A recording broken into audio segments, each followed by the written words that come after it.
I was recently listening to a podcast on which the expert said that he wouldn't begin coaching anyone until that person had the foundations in place. And the foundations he was talking about were sleeping well, eating well, and exercising well.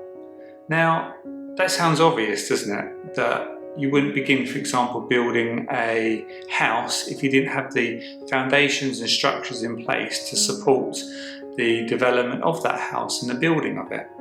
Yet I think for when we try and be fruitful and try and live our lives, we often overlook these foundations that we need in place. We look at them as things that we take for granted rather than things we need to develop. Now, admittedly, each of us do face different circumstances. We're all different, we're all designed different, and our requirements will be different. But at the end of the day, I suppose from a principle point of view, if we have those three foundations in place, we should be able to build well.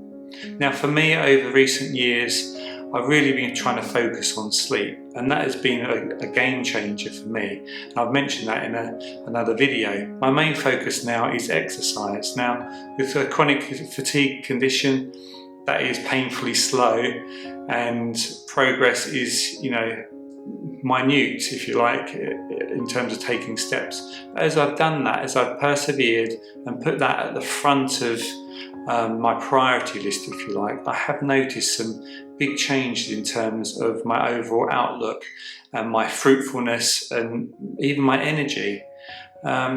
So why not today just reflect on where you are in terms of these foundational elements? Are you sleeping well? Are you eating well? Are you exercising well? And if you're taking shortcuts on these, but feeling at the same time you're not being fruitful, then perhaps focus on which one is you're kind of cutting back on or not really progressing with that well. So that's my sort of challenge for you today. Look at those foundation elements and think, well, actually, where should I prioritise? What should I put at the head of my priorities in these coming months in order to help me to be more fruitful? Okay, bye for now.